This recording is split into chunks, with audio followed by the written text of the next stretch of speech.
Hello, welcome back to my channel. Students, today I am going to continue the next part of the story, Going Places. And the other day I have left there. Sophie met Danny Casey, Geoff said. এতিয়া Sophie কথা আমি যিমান দূৰলৈকে পঢ়িলোঁ আমি গম পালোঁ Sophie কেনেকুৱা হয় Sophie is a daydreamer মানে তাই দিবা স্বপ্ন দেখে daydreamer বুলি কয় যিবিলাক অলিক কল্পনা অদ্ভুত কল্পনা যিবিলাক বাস্তৱত কেতিয়াও পৰিণত নহয় বা Sophie ঠিকদৰে Sophie ব্ৰাদাৰ Geoffক পালোঁ আমি এল্ডাৰ ব্ৰাদাৰ আৰু Geoff is very practical and he is opposite to Sophie. Like Jancy, Geoff is also not entertaining wild dreams like Sophie.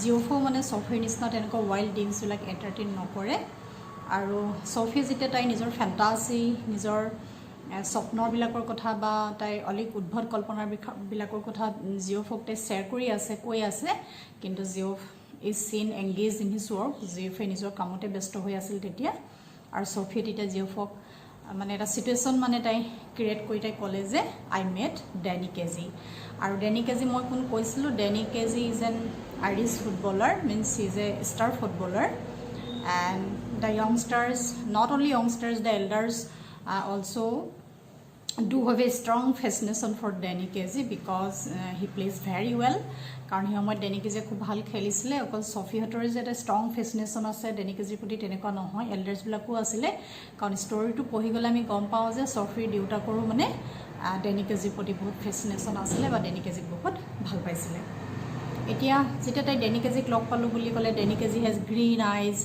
চকুকিটা কেনেকুৱা জেন্টল আইজ এনেকৈ তাই ক'লে আৰু he is not as tall as you think আমি ভবাৰ দৰে ইমান ওখ নহয় এইখিনি কথা তাই Geoffক বৰ্ণনা কৰিলে আৰু their father had watched when he came in and his face and arms were shiny and pink and he smelled of soap দেউতাক যেতিয়া সোমাই আহিছে মানে he had taken his bath তেওঁ গা ধুই আহিলে আৰু তেওঁ মানে smelled of soap সাবুন তেওঁ গোন্ধাই আছে বুলি কৈছে he switched on the television তেওঁ টেলিভিছনটো switch on কৰিলে tossed one of little Derek shoes from his chair onto the sofa তেওঁৰ সোফাত মানে ডেৰেকৰ জোতা পৰি আছিল তেওঁ হেতু কি কৰিলে দলিয়াই দিলে বুলি কৈছে সোফালে and sat down with a grunt আৰু তেওঁ এটা মানে অলপ মানে খঙাল মুডত মানে তেওঁ কি কৰিলে চকিত বহিলে মানে Sophie met Danny Casey Geoff said Geoff এটা ক'লে যে Sophie কাক লগ পাইছিল Sophie met Danny Casey লগ পালে Sophie wriggled where she was sitting at the table. যেতিয়া দেউতাকক Geoffে কৈ দিলে তাই অলপ ভয় খাইছে হেগনে তাই মুভড মানে ইফালে ইফালে তাই একমান গৈছে মানে কথাটো কোৱাৰ লগে লগে Her father turned his head on his thick neck to look at her. তাইক চাবলৈ দেউতাকে মুখখন ঘূৰালে His expression was one of disdain. মানে তেওঁৰ এক্সপ্ৰেছনটো কেনেকুৱা আছিল হেড বা নেগলেক্ট মানে অলপ ঘৃণা বা অবমাননা কৰাৰ নিচিনা নেগলেক্ট কৰাৰ নিচিনা কেনেকৈ চালে It's true Geoff said Geoffে কৈছে হয় Sophie মানে Danny Casey লগ পাইছিল I once knew a man who had known Tom Finney his father said reverently to the television but that was a long time ago দেউতাকে কৈছে Tom Finney যে ওচৰ footballer ভাল মানে ফুটবল প্লেয়াৰ দেউতাকে কৈছে মই এজন মানুহক জানিছিলোঁ যি মানে Tom Finney জানে আৰু Sophie যে Danny Casey লগ পাব এটো মানে অদ্ভুত এটা কথা দেউতাকে গম পাইছে but that was a long time ago হেতু বহু দিনৰ পুৰণা কথা বুলি কৈছে দেউতাকে You told us Geoff said Geoff কৈছে তুমি আমাক কৈছিলা I once Casey might be that good someday তেতিয়া কৈছে যে Caseyও তেনেকুৱা ভাল খেলি আছে আৰু মানে এদিনাখন হি খুব ভাল প্লেয়াৰ হ'ব better than that even he is the best Geoff কৈছে ভবাতকৈ হি বেছি ভাল মানে Danny Casey is the best player ably কৈছে Geoff if he keeps his head on his shoulders If they look after him properly, a lot of distractions for a youngster in the game these days. তেতিয়া কৈছে মানে Danny Caseyৰ কথা কৈছে এতিয়া youngsters বিলাক মানে নতুনকে খেলত আহিছে হেতৰ ডিস্ট্ৰাকশন আছে ডাইভাৰশন কিছুমান আছে মানে যেবিলাকে হাতক ডিস্টাৰ্ব কৰি থাকে বুলি কৈছে দুটাকে কৈছে কিন্তু এতিয়াও মানে he will be all right. He is with the best team in the country. মানে Danny Casey তথাপিতো ভাল বুলি কৈছে আৰু কান্ট্ৰি দেখুৱাতকৈ বেষ্ট টিমটোৰ লগত মানে Danny Casey আছে বেষ্ট টিমটোত আছে he is very young yet কিন্তু Danny Casey এতিয়াও বহুত সৰু হৈ আছে he is older than I am Geoffে কৈছে মুতকো মানে Danny Casey বয়সত ডাঙৰ too young really for the first team আৰু ফাৰ্ষ্ট টিম মানে এটা ফুটবল টিমত যিজনে মেইন টিমটোত যিজন ইনক্লুড হয় মানে ছাবষ্টিটিউট নহয় আৰু ধৰা বেকত পিছত ইনক্লুড কৰে তেনেকুৱা নহয় মেইন টিমতে মানে ডেনি কেজি আছে বুলি কৈছে you can't argue with that sort of ability he is going to buy a shop Sophie said from the table. Sophie is still in her fascination তাই ড্ৰিমছ তেনেকুৱা ফেণ্টাচিবিলাকত আছে তাই দেউতাকৰ আগতো কৈছে যে Danny KG is going to buy a shop Danny KG এখন দোকান কিনিব Her father grimaced. Where would you hear that? দেউতাকৰ তেতিয়া মানে কি হৈছে ফেচ লুক ডিষ্টৰ্টেড অলপ খঙাল হৈ মানে তাইক সুধিছে যে তুমি ক'ত শুনিলা এইবিলাক কথা He told me so. তাই কৈছে যে ডেনি কেজিয়ে মোক নিজে পালে যোন ডেনি কেজিয়ে মোক কৈছিল He muttered something inaudible and dragged himself round in his chair. This another of your wild stories. দেউতাকে চেয়াৰখনৰ ইফালে নিজকে ড্ৰেগ মানে ঘূৰাই ল'লে আৰু মুখত কিবা এটা ইনঅডিবল অস্পষ্টকে কিবা এটা ক'লে আৰু কৈছে যে মই জানো যে এইবোৰ তোৰাকৰ হে ৱাইল্ড ষ্টৰিজ মানে উদ্ভট অলিক কল্পনাবিলাকৰ তেনেকুৱা মিছা কাহিনীবিলাকৰে এটা She met him in the arcade, Geoff said, and told him how it had been. Geoffে ক'লে তাইক আৰ্কেডতে লগ পাইছিল মানে এটা চিটিৰ মানে শ্বপিং চেণ্টাৰ য'ত বহুত মানে গ্লাছৰ দোকান থাকে ধৰা এটা গলি নিচিনা থাকে বুথ চাইডৰ দোকান থাকে সেইটোকে মানে কি বুলি কৈছে আৰ্কেড বুলি কৈছে ক'ত লগ পাইছিলে আৰ্কেডত লগ পাইছিলে One of these days you are going to talk yourself into a load of trouble, her father said aggressively. দেউতাকে এতিয়া অলপ এগ্ৰেছিভলি কৈছে যে এনেকুৱা কাহিনীবিলাকে তোক মানে এনেকুৱা মিছা কথাবিলাকে তোক এদিন মানে বিপদত পেলাব Geoff knows it's true, don't you Geoff? তাইতিয়া জিঅফক নিজৰ ছাপোৰ্টৰ কাৰণে কৈছে জিঅফে জানে যে এইটো কথা সঁচা মানে মই ডেনি কেজিক লগ পাইছিলোঁ He don't believe you though he would like to. যদিও সি বিশ্বাস কৰিব লাগিছিল সি কিন্তু এইটো কথা বিশ্বাস কৰা নাই বুলি কৈছে does not believe হ'বলৈ এইটো গ্ৰামাটিক্যালি ভুল আছে he does not believe you এতিয়া আমি গম পালো Sophie তাই ৱাইল্ড ড্ৰিমছ বিলাক মানে সেই ৰঙীন কল্পনাবিলাক অকল জিঅফৰ আগতে যে কয় তেনেকুৱা নহয় আমি এটা কাক ক'লে সি told to জেন্সি ক'লে প্ৰথম তাই ড্ৰিমছবিলাক কথা ক'লে কি হ'ব তাৰপৰা জিঅফক ক'লে ডেনি কেজিক লগ পাইছোঁ বুলি আৰু দেউতাককো তাই কৈছে যে Danny KG is going to buy a shop Danny KG এখন দোকান কিনিবলৈ গৈ আছে তাৰমানে এইখিনি তাই সকলোকে শ্বেয়াৰ কৰিছে মানে তাই নিজৰ ড্ৰিমছবিলাক যে ড্ৰে ডিমাৰ তাই দিবা স্বপ্ন দেখি আছে অলিক কল্পনা উদ্ভট কল্পনা আৰু আমি ছফি কেৰেক্টাৰটো তেনেকৈ পালোঁ জিঅফক পালোঁ আৰু তেওঁলোকৰ দেউতাকক পালোঁ এতিয়া নেক্সট আমি আৰু দুটা আছে তোমালোকৰ নেক্সট কিতাত মই এটা ক্লাছতে কন্টিনিউ কৰি দিম কিন্তু হেখৰখিনি তোমালোকে নিজে পঢ়ি ল'বা আজি মই আৰু নেক্সট পাৰ্টটো কন্টিনিউ কৰি দিছোঁ The table lamp cast an amber glow across her brother's bedroom wall and across the large poster of United's first team squad and a row of colored photographs beneath, 3 of them of the young Irish prodigy, Casey. It a young Irish prodigy, মানে there are lots of young person, attractive qualities থাকে তাকে কোৱা হয় prodigy.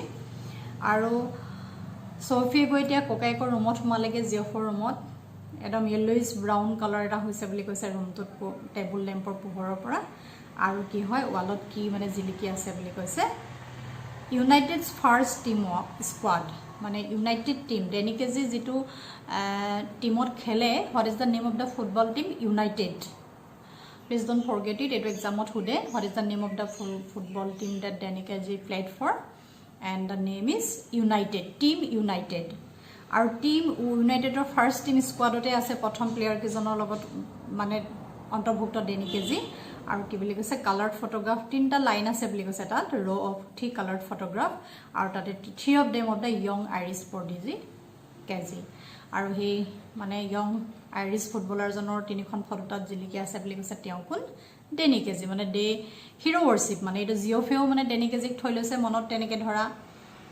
ছফিও থৈ লৈছে আৰু সেইকাৰণে কি বুলি কৈছে জিঅফৰ মত মানে তেনেকুৱা ফটোগ্ৰাফ আৰি থোৱা আছে Promise you will tell no one, Sophie said. Nothing to tell is there. Promise Geoff, Dad would murder me. তেতিয়া তাই আকৌ জিঅফক গৈ প্ৰমিছ কৰাইছে প্ৰতিজ্ঞা কৰাইছে যে তুমি যেন কাকো নোকোৱা আৰু তুমি দেউতাক ক'লে কিন্তু দেউতাই মোক মাৰিব বুলি কৈছে Only if he thought it was true. Please Geoff. Cried Sophie, you are still at school. Casey must have strings of girls. তেতিয়া জিঅফে কৈছে তুমি ডেনি কেজিক লৈ এনেকুৱা ৱাইল্ড ফেণ্টাচিবিলাক মিছা কথাবিলাক তুমি বাদ দিয়া আৰু এনেকুৱা অলিক কল্পনাবিলাক বাদ দিয়া কাৰণ ডেনি কেজিৰ পিছত বহুত ছোৱালী আছে মানে আছে চাগে বহুত ছোৱালী মানে must string of girls No, he does not. Sophie কৈছে নাই ডেনিকেজিৰ তেনেকুৱা ছোৱালী নাই. How could you know that he dared? He told me that চাও নাই ডেনিকেজি মোক নিজে কৈছে বুলি কৈছে সফিয়ে. Is if anyone would tell a girl something like that? Yes, he did. He's not like that. He's quiet. Sophie কৈছে আনৰ নিচিনা ডেনিকেজি নহয়. ডেনিকেজি খুব শান্ত আৰু নীৰৱ আৰু হি মানে ছোৱালীৰ পিছত হি নপৰে. তাই তেনেকৈ কৈছে.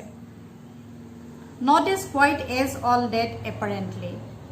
It was nothing like that, Geoff. It was me spoke first.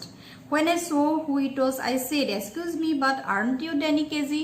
তাই কৈছে প্ৰথম মই ডেনি কেজিৰ লগত মই কথা পাতিছিলোঁ আৰ্কাডত লগ পাওঁতে are not you Danny Kezi বুলি তাই সুধিলোঁ বুলি কৈছে and he looked sort of surprised আৰু ডেনি কেজি মানে আচৰিত হ'ল বুলি কৈছে মোৰ কুৱেশ্যনটো and he said yes that's right হয় and I knew it must be him because he had the accent like when they interviewed him on the television আৰু তাৰ মই accentতে গম পালোঁ ভইচৰ কোৱালিটিতে গম পালোঁ কথা কোৱা সুৰত কাৰণ মই টেলিভিছনত ডেনি কেজিক দেখিছোঁ. So I asked him for an autograph for little Derek. আৰু সেইকাৰণে ডেনি কেজিক মই ডেৰেকৰ কাৰণে ভাইটিৰ কাৰণে এখন অটোগ্ৰাফ বিচাৰিছিলোঁ. এতিয়া এইটো কুৱেশ্যনৰ পৰীক্ষাত আহে for whom did Sophie ask an autograph from Danny Kezi? Denny কেজিৰ পৰা এখন অটোগ্ৰাফ কাৰ কাৰণে বিচাৰিছিলে ছফিয়ে যদিও এইটো ড্ৰিম হয় কাৰ কাৰণে বিচাৰিছিলে for her younger brother ডেৰেকৰ কাৰণে বিচাৰিছিল. But neither of us had any paper or pen. মই যেতিয়া অটোগ্ৰাফ বিচাৰিছিলোঁ ডেনি কেজিৰ হাতত কলমো নাছিল কাগজো নাছিল পেপাৰো নাছিল. So then we just talked a bit. সেইকাৰণে আমি অলপ কথা পাতিলোঁ. About the clothes in Roy's window. Roy's window কাপোৰবিলাকৰ কথা পাতিলোঁ. He seemed lonely. এনেকুৱা লাগিল যেন ডেনি কেজিৰ কোনো লগ হং নাই মানে কোনো ছোৱালী বন্ধু নাই. After all, it's a long way from the west of Ireland. আৰু আয়াৰলেণ্ডৰ বহুত দূৰৰ পৰা মানে ডেনি কেজি আহিছে. And then just as he was going, he said, if I would care to meet him next week, he would give me an autograph. Then, of course, I said I would. Or next week, যেতিয়া Denny KG লগ পাব তেতিয়া মোক autograph দিব. As he would ever show up. You do believe me now, don't you? Sophie ইমানখিনি situation create কৰি মানে জিঅফক বুজাব বিচাৰিছে যে মই ইমানখিনি কথা কৈছোঁ তুমি এতিয়া বিশ্বাস কৰিবানে মই যে ডেনি কেজিক লগ পাইছিলোঁ এই কথাটো বিশ্বাস কৰিবানে? He dragged his jacket, which was shiny and shapeless, from the back of the chair and pushed his arms into it. She wished he paid more attention to his appearance, wished he cared more about clothes. He was tall with a strong, dark face, handsome sit-up. তেতিয়া জেকেটটো মানে লৈছে আৰু জিঅফে আৰু চাইনি আৰু শেপলেছ কোনো মানে ধৰা ভাল হি আকাৰ হৈ থকা নাই জেকেটটো মানে হুটৰা হুটৰি ধৰা এনেকুৱা হৈ আছে শেপলেছ চেয়াৰৰ বেকৰ পৰা ল'লে আৰু নিজৰ হাতখন মানে জেকেটত হি ভৰাইছে. তেতিয়া ডেনি ছফিয়ে ভাবিছে যে ককাইকে যেন মানে তাৰ এপিৰিয়েঞ্চ নিজৰ দেখাটোত যেন অলপ সি গুৰুত্ব দিয়ে মানে সি দেখাত নিজৰ সাজপাৰত যেন অলপ সি গুৰুত্ব দিয়ে আৰু কৈছে সি যেন অকণমান তাৰ কাপোৰটো অলপ মানে কি সাজপাৰ সি পিন্ধিছে সেইটোতে যেন অলপ গুৰুত্ব দিয়ে আৰু তাই দৃষ্টিত মানে জিঅফ কেনেকুৱা বুলি কৈছে he was tall with a strong dark face ওখ আৰু ষ্ট্ৰং ডাৰ্ক ফেচ তাৰ মুখখন বুলি কৈছে হেণ্ডচাম চিটত আৰু তাই ভাবিছে যে জিঅফ মানে দেখাত ধুনীয়া এটা ল'ৰা. It is the unlikeliest thing I have heard, he said. তেতিয়া জিঅফে কৈছে আটাইতকৈ মানে ভাল নলগা বা মিছা কথা এটাই আজি মই তোৰ পৰা শুনিছোঁ যিটো তই ডেনি কেজিৰ বিষয়ে মানে তই কৈ আছ বুলি ভনীয়েকক সি কৈছে. এতিয়া আমি ইমানখিনিলৈকে গম পালোঁ ডেনি কেজিৰ প্ৰতি both Sophie, Geoff and their father, all of them মানে have a strong fascination for Denny KG. চবেই মানে ডেনি কেজিক খুব ভাল পাইছিল আৰু one day they will go towards a match আৰু এদিনাখন সিহঁতি এখন খেল চাবলৈ যাব য'ত ডেনি কেজিয়ে মানে এটা গল দিব. এতিয়া নেক্সট পাৰ্টটোত সেইটো বৰ্ণনা কৰিছে সিহঁতে ইউনাইটেড টিমৰ সিহঁতি খেলটো চাব আৰু ডেনি কেজি য'ত এটা গল দিব আৰু সিহঁতি মানে দে উইল বি ভেৰি মানে এক্সাইটেড হ'ব সিহঁতি ঘৰত আহি আকৌ পাতিয়ে থাকিব ডেনি কেজিৰ কথা. আৰু নেক্সট পাৰ্টটোত আছে মানে Sophie is in her wild dream তাই নিজৰ ৱাইল্ড ড্ৰিমছৰ মাজত থাকিব য'ত মানে ছফিয়ে ভাবি আছে তাই এনেকৈ এখন পাৰ্কত গৈছে এটা কেনেলৰ কাষত তাই বহি আছে আৰু ডেনি কেজি আহিব তাইক লগ কৰিবলৈ এইখিনি একদম মানে ইমাজিনেশ্যন অকল কল্পনা ৰিয়েল যিখিনি নহয় লাষ্ট পাৰ্টটোত সেইটো আছে. Dear students in the next class I will continue this part 2 parts and আমি এতিয়া যিমানখিনিলৈকে পালোঁ এইখিনি তোমালোকৰ পৰীক্ষাৰ কাৰণে ইম্পৰ্টেণ্ট আমি যিমানখিনিলৈকে পাইছোঁ. ছফিৰ ফ্ৰেণ্ড কোন আছিল Jansie who is friend of Sophie আৰু ছফিৰ younger brother what is the name of her younger brother Derek what is her elder brother Geoff' ককাই কোন হয় Geoff' what kind of boy Geoff' কেনেকুৱা ধৰণৰ ল'ৰা বা how is Geoff' engage Geoff' কেনেকৈ কি কামত সি নিয়োজিত হৈ আছিল এনেকুৱা কুৱেশ্যনছবিলাক আহে বা what are the dreams of Sophie বা ছফিৰ সপোনবোৰ কি আছিল কি সপোন আছিল মই কুৱেশ্যনখিনি আকৌ এদিন ডিছকাছ কৰি দিম তোমালোকে ভাবিছোঁ তোমালোকে ষ্টৰিটো বুজি পাইছা আৰু thank you for today and please don't forget to subscribe my channel.